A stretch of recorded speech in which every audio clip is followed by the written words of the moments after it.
Super Saravana stores.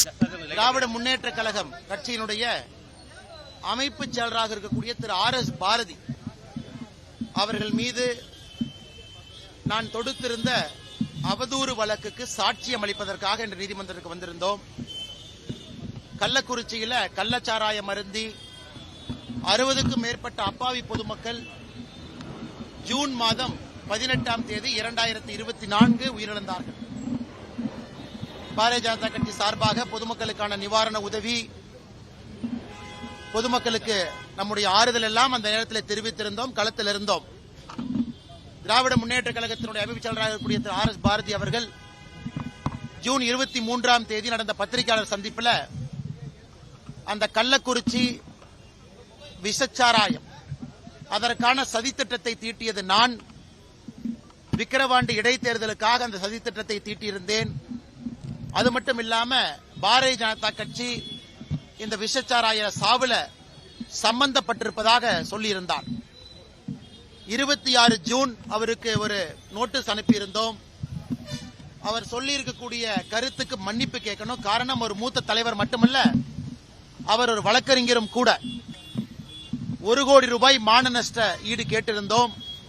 அந்த 1 கோடி ரூபாயும் மாநில அரசுக்கு செலுத்தி கள்ளக்குறிச்சி கருணாபுரத்தில் போதை மறுவாழ்வு மையத்திற்கு அந்த 1 கோடி ரூபாயும் அளிக்க வேண்டும் என்று சொல்லியிருந்தோம். இரண்டும் அவர் செய்யாத காரணத்தினால வழக்கு தொடுக்கப்பட்டு இன்று அந்த வழக்கு விசாரணைக்கு வந்து திரு ஆர்.எஸ். பாரதிக்கு எதிராக சாட்சியம் என்று கொடுத்துவிட்டு வந்திருக்கின்றோம். அதே நேரத்தில் கடந்த முறை சைதாப்பேட் கோர்ட்டுக்கு வந்த பொழுது திரு டி.ஆர். பாலு அவர்களை கிராஸ் எக்ஸாமினேஷன் செய்த பொழுது என் மீது சில குற்றச்சாட்டுகளை வைத்திருந்தார்.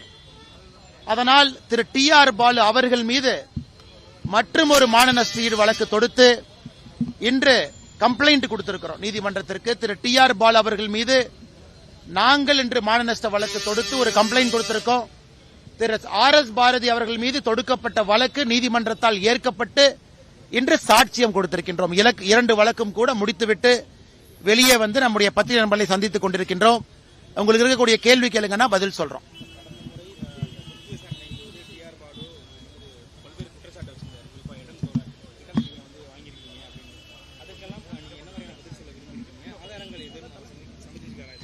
ஆனா இன்னைக்கு கம்ப்ளைண்ட் கொடுத்திருக்கிறோம். நீதியரசர் அவர்கள் அந்த கம்ப்ளைண்டை ஏத்துக்குவாங்க அப்படிங்கிற நம்பிக்கை இருக்கு. திரு டி.ஆர். பாலு அவர்கள் வந்து எல்லா ஆதாரத்தையும் நாங்கள் கொடுக்க இருக்கின்றோம், எல்லா ஆதாரத்தையுமே. அதனால் இன்னைக்கு திராவிட முன்னேற்ற கழகத்துக்கு இது வேடிக்கையா போச்சு. சும்மா யாரு பேரு மேலாலும் அவதூறு பேசுவது, அபாண்டமா குற்றச்சாட்டு வைப்பது, வன்ம வார்த்தைகளால் பேசுவது. ஏன்னா இதெல்லாம் பேசிட்டாங்கன்னா யாரும் வரமாட்டாங்க, பொது வாழ்க்கையிலிருந்து ஒதுங்கிடுவாங்க, சாதாரண பொதுமக்கள் வரமாட்டார்கள் என்றுதான் திரு ஆர்.எஸ். பாரதி அவர்கள் காலமா பேசிட்டு இருந்தாங்க. இன்னைக்கு மட்டும் இல்ல, நானும் 2021 யார் மீதும் அவதூறு வழக்கு தொடுத்ததே கிடையாது. தொடுக்கக்கூடாது என்கின்ற பிரின்சிபல் இருந்த மனிதன் திரு ஆர்.எஸ். பாரதி அவர்கள் மீது நான் தொடுத்ததுதான் என்னுடைய வாழ்க்கையில முதல் அவதூறு வழக்கு. திரு டி.ஆர். பாலு அவர்கள் தொடுத்த அவதூறு வழக்குல குறுக்கு விசாரணை செய்யும் பொழுது அபாண்டமான குற்றச்சாட்டு என் மீது வைத்ததற்காக அவர் மீது 2வது ஒரு அவதூறு வழக்கையும் தொடுக்க வேண்டிய கட்டாயம். காரணம், இந்த கலிகாலத்தில் இதெல்லாம் செஞ்சாத்தான் நியாயம் கிடைக்க மாட்டிருக்கு. எனக்கும் நீதிமன்றம் வருவது, இத்தனை நம்முடைய பாரதிய ஜனதா கட்சியினுடைய தொண்டர்களுடைய நேரத்தை வீணாக்குவது, நீதிமன்றத்தினுடைய நேரம் சில முக்கியமான வழக்குக்கு செல்லணும். அதையெல்லாம் கூட கருத்தில் கொண்டு எந்தவித வழக்கையும் தொடுக்காமல் இருந்து, ஆனா அவர்களுடைய பொய் அதிகமாகிக் கொண்டிருக்கக்கூடிய காரணத்தினால அதற்கெல்லாம் முடிவு கட்ட வேண்டும் என்பதற்காகத்தான் நானும் இந்த ரூட்டை எடுத்திருக்கேன். ஆனால் நிச்சயமாக வருகின்ற காலத்தில் திரு ஆர்.எஸ். பாரதி அவர்களுக்கு, திரு டி.ஆர். பாலு அவர்களுக்கு இந்த மாண்புமிகு நீதிமன்றம் சரியான தண்டனை கொடுப்பாங்க அப்படின்னு நான் நம்புறேன். ஆனா இன்னைக்கு 2 பேருமே வரல. திரு ஆர்.எஸ். பாரதி அவர்களும் வரவில்லை, திரு டி.ஆர். பாலு அவர்களும் வரவில்லை. அதனால் இன்னைக்கு வந்து எங்களுடைய தரப்பு சாட்சியத்தை டிப்போசிஷனா கொடுத்திருக்கோங்கன்னா அவர்கள் அவர்களுடைய லாயரோடு வருகின்ற காலத்தில் வருவாங்க. அன்னைக்கு தான் குறுக்கு விசாரணை, வேறு விசாரணை இருக்கும். திரு ஆர்.எஸ். பாரதி அவர்கள் என் மீது பேசியிருக்கக்கூடிய அவதூறுக்கான சாட்சியத்தை கொடுத்திருக்கோம். டி.ஆர். பாலு அவர்கள் மீது நான் கொடுத்திருக்கக்கூடிய அவதூறு வழக்கு ஏற்கப்பட்ட உடன், ஏன்னா அது நீதிமன்றத்துக்குள்ள பேசப்பட்டது, நீதியரசர் முன்பு பேசப்பட்டது, அது ஏற்கப்பட்டவுடன் அதற்கான சாட்சியத்தை அடுத்த தேதி ஏப்ரல் 7ஆம் தேதி 2026 அடுத்த தேதி கொடுத்திருக்காங்க. ஏற்கப்பட்டவுடன் அதற்கான சாட்சியத்தை ஏப்ரல் 7ஆம் தேதி கொடுப்போம். அண்ணா வேறங்கண்ணா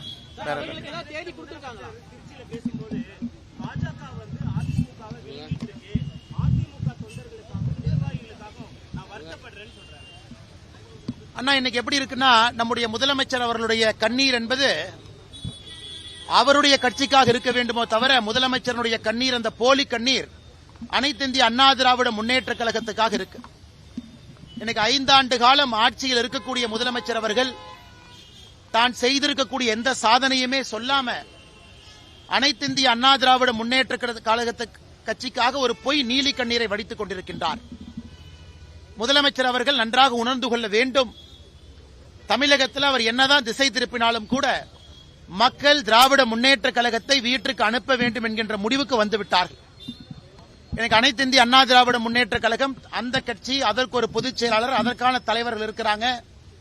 அந்த கட்சி அவர்கள் முன்னேற்றத்திற்காக, தமிழக மக்கள் முன்னேற்றத்திற்காக அந்த கட்சி நடத்தப்பட்டுக் கொண்டிருக்கிறது. தமிழக பாரதிய ஜனதா கட்சியை பொறுத்தவரை எங்களுடைய தொண்டர்கள் தமிழக மக்களுடைய முன்னேற்றத்திற்காக இந்த கட்சி நடத்தப்பட்டுக் கொண்டிருக்கிறது. ஒரு தேர்தலில் 2 பேரும் கூட்டணியில் இருக்கும். இதே வாதத்தை சொல்லக்கூடிய முதலமைச்சர், இதற்கு முன்பு திராவிட முன்னேற்ற கழகத்தினுடைய கூட்டணியில் நாம இருந்தோம். 1999 2003 காலகட்டம் வரை அந்த கூட்டணியில் இருந்த பொழுது திராவிட முன்னேற்ற கழகம் கட்சி விழுங்கப்பட்டதா? அதனால முதலமைச்சர் அவர்கள் கண்ணாடியை பார்த்து பேசணும். இதே திராவிட முன்னேற்ற கழகம் இதற்கு முன்பு பாரதிய ஜனதா கட்சியினுடைய கூட்டணியில் இருந்த பொழுது அந்த கட்சி யாரும் சிதைச்சாங்களா, விழுங்குனாங்களா? அதனால் பாரதிய ஜனதா கட்சியை பொறுத்தவரை ஒரு தனித்தன்மையான ஒரு இயக்கம். எங்கள் வளர்ச்சிக்காக, தமிழகத்தினுடைய வளர்ச்சிக்காக இங்கே அரசியல் செய்து கொண்டிருக்கின்றோம். தேர்தல் காலகட்டத்தில் கூட்டணி வைப்பது இயல்புதான். அதனால முதலமைச்சர் அவர்கள், நீ காங்கிரஸோடு கூட்டணி வைக்கிறீங்க, காங்கிரஸ் உங்களை விழுங்கிருமா? கம்யூனிஸ்ட் கட்சியை நீங்க விழுங்கிருவீங்களா? இல்ல அண்ணன் திருமாவளவன் அவருடைய விசிகேவை நீங்க விழுங்கிருவீங்களா? அதனால அந்த குற்றச்சாட்டை திமுகவின் மீது வைக்கல. ஆனா திமுக இன்னைக்கு ஏன் இந்த குற்றச்சாட்டை வைக்கிறாங்கன்னா, மக்கள் மனசுல திசை திருப்பணும், ஆட்சியினுடைய தப்பான விஷயத்தை மக்கள் பேசக்கூடாது என்பதற்காக மட்டும்தான். உங்களுக்கு தெரியும், இதற்கு முன்பு பீகாரில் ஜனதாதள் யுனைடெட் JDU இதற்கு முன்பு 2019 தேர்தல் நடந்த பொழுது அங்கே JDUவை விட அதிகமான MLAக்கள் நாம் பெற்றிருந்தும் கூட திரு நிதிஷ்குமார் அவர்களை முதலமைச்சராக்கணும். அதே போல மகாராஷ்டிராவில் சிவசேனா கட்சி தான், அந்த ஒரிஜினல் சிவசேனா கட்சி தான் பாரதிய ஜனதா கட்சி வேண்டாம் என்று வெளியே சென்று காங்கிரஸோடு கூட்டணி ஆட்சி அமைத்தார்கள். பாரதிய ஜனதா கட்சி எங்கேயும் யாருக்கும் எந்த பிரச்சனையும் ஏற்படுத்தவில்லை. எங்களை விட்டுட்டு ஒரிஜினல் சிவசேனா அவங்க தான் போனாங்க. அந்த சிவசேனாலிருந்து தான் ஏக்நாத் ஷிண்டே அவர்கள் உடைத்துக் கொண்டு பாரதிய ஜனதா கட்சியிட வந்தாங்க. எங்களை விட குறைவான சட்டமன்ற உறுப்பினர்கள் இருந்தும் கூட இதற்கு முந்தைய பீகார் தேர்தலில் திரு நிதிஷ்குமார் அவர்கள் முதலமைச்சராக அவருக்கு அந்த பொறுப்பு கொடுத்த கூட்டணி தர்மம். இன்றும் கூட எங்களை விட குறைவான சட்டமன்ற உறுப்பினர்கள் இருக்கக்கூடிய JDU கட்சி அங்கே ஆட்சி பொறுப்பு நம்ம கொடுத்திருக்கோம். அதனால் முதலமைச்சருக்கு இதெல்லாம் புரியாது, இதெல்லாம் தெரியாது, வேண்டுமென்றே அபாண்டமான குற்றச்சாட்டை சுமத்த வேண்டும் என்பதற்காக முதலமைச்சர் அவர்கள் பேசிக் கொண்டிருப்பதாக நாங்கள் பார்க்கின்றோம்.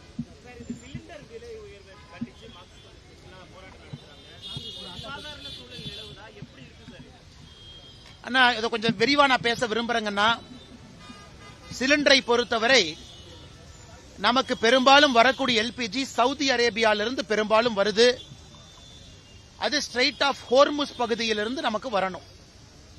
இன்று ஈரான் இந்த போர் ஆரம்பித்த பிறகு அந்த ஸ்ட்ரெய்ட் ஆஃப் ஹோர்முஸ் அந்த பகுதியை மூடி வச்சிருக்கிறாங்க. அதனால் எந்த கப்பலும் கூட வெளியே வர முடியாத ஒரு அசாதாரணமான சூழ்நிலை நிலவுகிறது. நம்முடைய மத்திய அரசை பொறுத்தவரை பல இடத்துல நம்ம பெட்ரோலியம் உற்பத்தி பொருட்களை வாங்கினாலும் கூட, இம்போர்ட் செய்தாலும் கூட, ரஷ்யாட்ட, வேறு வேறு காலகட்டத்தில் ஈராக்கு கிட்ட, சவுதி கிட்ட, கட்டாரு கிட்ட. ஆனா அந்த LPG கேஸ் மிக அதிகமாக சவுதி அரேபியாவிலிருந்து வருது. அந்த பகுதியில் மட்டும் அது வரணும். ஆனால் இன்று எல்லோரும் எதிர்பார்ப்பது மிக விரைவில் அந்த ஸ்ட்ரெய்ட் ஆஃப் ஹோர்முஸ், அந்த வளைகுடா பகுதி இயல்பு நிலைக்கு வந்த பிறகு கப்பல்கள் வர ஆரம்பிக்கும். இன்னைக்கு கமர்ஷியல் சிலிண்டர், நேற்று கர்நாடகால ஹோட்டல் அசோசியேஷன் அவர்கள் ஒரு அறிக்கை கொடுத்திருந்தாங்க. இன்னைக்கு அன்னபூர்ணா கோயம்புத்தூர்ல நிறுவனம் ஒரு அறிக்கை கொடுத்திருக்கிறாங்க. சென்னை ஹோட்டல் ஓனர்ஸ் அசோசியேஷன் கொடுத்திருக்கிறாங்க. அவங்க கொடுத்திருப்பது அவங்களுடைய பிசினஸ் சம்பந்தமா கொடுத்திருக்கிறாங்க. இதில் அரசியல் எதுவும் கற்பிக்க விரும்பல. என்ன கமர்ஷியல் சிலிண்டர் புக் பண்ணணும்னா 21 நாள் இடைவெளி இருக்கணும். இந்த போருக்கு பிறகு மத்திய அரசு அதை 25 நாள் ஆக்கியிருக்கிறாங்க. 25 டேஸ் கேப் கொடுக்கணும். அதனால் கண்டிப்பாக ஒரு அசாதாரண சூழல் இருக்கு. ஆனா நம்முடைய நோக்கத்தை பொறுத்தவரை வீட்டிற்கு தேவையான நார்மல் சிலிண்டர் அது வந்துடணும், தங்குதடை இல்லாம வரணும். அது நம்மளுடைய ஃபர்ஸ்ட் வேலை. அதே போல நாம் பயன்படுத்தக்கூடிய பெட்ரோல் டீசல் அது இடைஞ்சல் இல்லாம வரணும். அதே போல கமர்ஷியல் சிலிண்டரும் இடைஞ்சல் இல்லாம வரணும். இன்னைக்கு நிச்சயமாக மிக வேகமாக இது இயல்பு நிலைக்கு திரும்பும் என்கின்ற நம்பிக்கை உங்களுக்கு தெரியும். நம்ம ஆட்சிக்கு வந்த பொழுது 2014 14 கோடி குடும்பத்தில் கேஸ் சிலிண்டர் இருந்துச்சு. இன்னைக்கு அது 33 கோடி குடும்பத்திற்கு கேஸ் சிலிண்டர் போயிருக்கு. அப்பனா 12 ஆண்டுகள்ல 14 கோடியிலிருந்து 33 கோடியாக கேஸ் சிலிண்டர் எண்ணிக்கை உயர்ந்திருக்கு. அது மட்டும் இல்லாம 2014க்கும் 2026க்கும் கேஸ் பயன்பாடு என்பது பல மடங்கு உயர்ந்திருக்கிறது. இன்னைக்கும் 60% நாம் இறக்குமதி செய்துதான் மக்களுக்கு பெட்ரோலியம் பொருள் கொடுத்துக்கிட்டு இருக்கோம். அதனால் பொதுமக்கள் யாரும் அச்சப்பட தேவையில்லை. மிக விரைவில் இயல்பு நிலைக்கு இது வரும். நம்முடைய அரசுக்கு இண்டிவிஜுவலா ஒரு ஸ்ட்ராட்டஜிக் பெட்ரோலியம் ரிசர்வ் ஒரு அரசும் வச்சிருக்கு, நாமளும் வச்சிருக்கோம். பாரத நாட்டிலும் பெங்களூர் போர்ட் உட்பட நாம ஸ்ட்ராட்டஜிக் பெட்ரோலியம் ரிசர்வ் கையிருப்பு இருக்கு. அதனால் யாரும் அச்சப்பட தேவையில்லை, பயப்பட தேவையில்லை. அதற்கான எல்லா பிரச்சனைகளையும் களைவதற்கான முயற்சியை மத்திய அரசு எடுத்துக் கொண்டிருக்கின்றார்கள் என்கின்ற செய்தியும் இந்த நேரத்தில் பத்திரிகை நண்பர்கள் மூலமாக நான் தெரிவிக்க கடமைப்பட்டிருக்கின்றேன்.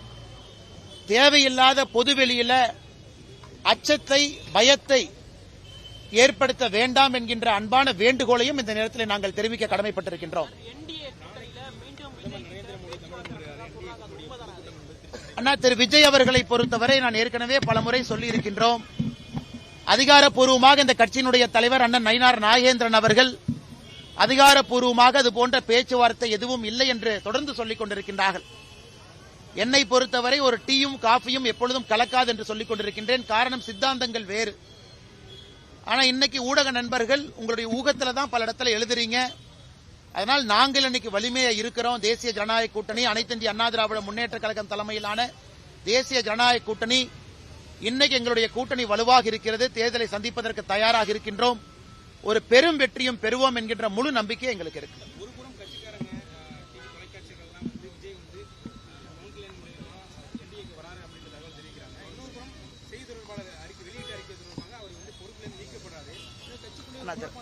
திரு ANS பிரசாத் அவர்கள் கட்சியினுடைய ஒரு மூத்த உறுப்பினர், ஒரு நல்ல செய்தி தொடர்பாளர், பத்திரிகை நண்பர்களோடு மிக நெருங்கிய தொடர்பில் இருக்கக்கூடிய மனிதர். அதனால் கட்சி மாநில தலைவருடைய அறிவிப்பு நாமெல்லாம் தேவையில்லாம எதுக்கும் முடிச்சு போட்டுக்க வேண்டாம், இது செஞ்சாரு அதனால நீக்கி இருக்கிறாங்கன்னு. அவரும் இந்த தேர்தலில் வேறு வேறு பொறுப்பில் இருப்பாங்க. ஒரு மூத்த தலைவர் வேறு வேறு பொறுப்பில் செயல்படுவார். அதனால் நிச்சயமாக திரு ANS பிரசாத் அவர்கள் எங்களுடைய மூத்த ஒரு உறுப்பினர், ஊடகத்துறையில நிறைய அனுபவம் இருக்கக்கூடிய ஒரு மனிதர். அதனால் மாநில தலைவர் அவர்கள் அந்த அறிவிக்கையை அவருடைய அறிவிப்புக்கு தேவையில்லாம முடிச்சு போட வேண்டாம். இந்த கட்சி அவருக்கு வேறு விதத்தில் பயன்படுத்தும், வேறு வேறு பொறுப்பும் கொடுக்கும். நாளை நம்முடைய பாரத பிரதமர் ஐயா நரேந்திர மோடி அவர்கள் கொச்சினிலிருந்து நேரடியாக திருச்சிக்கு வர இருக்கிறாங்க. நாளைக்கு சாயந்தரம் ஒரு பிரம்மாண்டமான ஒரு பொதுக்கூட்டம் திருச்சியில் நடைபெற இருக்கிறது. இதற்கு முன்பு மதுராந்தகத்தில், மதுரையில், இப்பொழுது திருச்சியில் 3வது பொதுக்கூட்டம். நாளை வெற்றிகரமான ஒரு பொதுக்கூட்டமா இருக்கும். ஒரு பொதுக்கூட்டமும் பேசும் பொருளா இருந்திருக்குது. மதுராந்தகத்தை பொறுத்தவரை தேசிய ஜனநாயக கூட்டணியை லான்ச் பண்ணுச்சு. திருச்சியை பொறுத்தவரை திருப்புமுனையை ஏற்படுத்தும். அது மட்டும் இல்லாம தேசிய ஜனநாயக கூட்டணியுடைய வெற்றியை உறுதி செய்யக்கூடிய பொதுக்கூட்டமாக நாளை இருக்கும் என்று நாங்கள் நம்புகின்றோம். கேளுங்க ஐயா.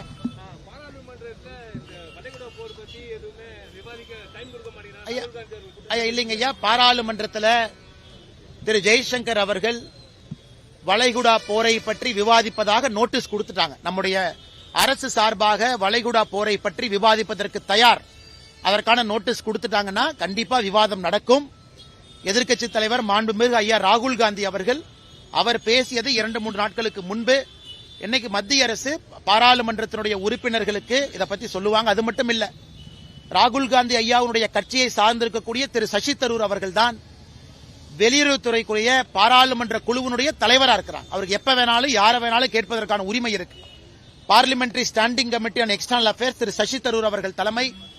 அவர் ஃபாரின் செக்ரட்டரியை கூப்பிடலாம், யார வேணாலும் கூப்பிடலாம், எந்த கேள்வி வேணாலும் கேட்கலாம்.